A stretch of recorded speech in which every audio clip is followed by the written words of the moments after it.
Hey, what's up, y'all? It's Devontae. I'm back with another lab, Road to CCNA. And this lab is on floating static routes. And I also got my first introduction to dynamic routing through the CCNA. So during this lesson in lab, I learned about different dynamic routing protocols such as IGPs and EGPs, interior gateway protocols, exterior gateway protocols, a basic introduction to OSPF, which is a link vector protocol, and RIP, which is a distance vector protocol. I also learned about how routes are selected. When we have two of the same routing protocols, there's a metric that we use to determine which route we'll take.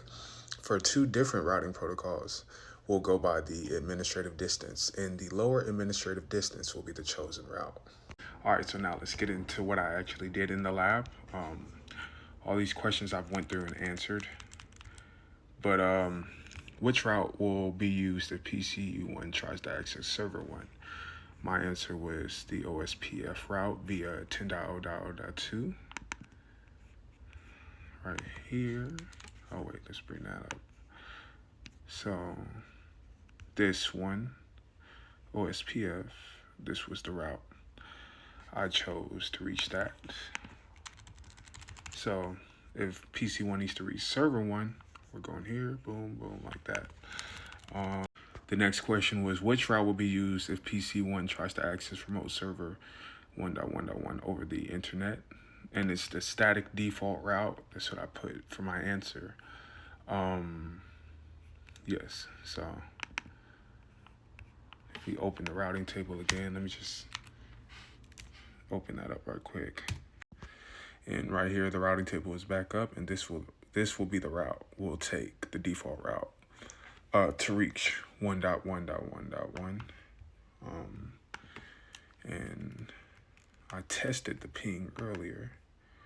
Let me show that, boom, and we indeed receive feedback. So the ping was successful.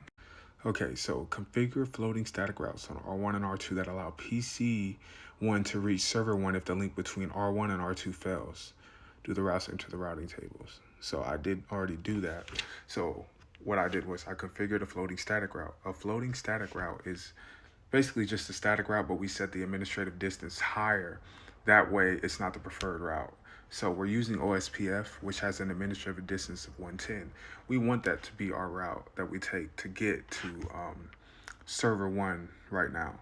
But if we set a static route to take a longer path around the shorter path that we currently already have, we're going to prefer that route because it's a static route. The administrative distance for static route is only 1 as opposed to 110 for OSPF. So on these routers, I configured 2 static routes, one to reach the 10.0.2.0 network and 10.0.1.0 network. And I set the administrative distance to 115, slightly above the administrative distance of OSPF. So now for the last part of the lab, which I haven't done yet, I'm going to go ahead and do that now.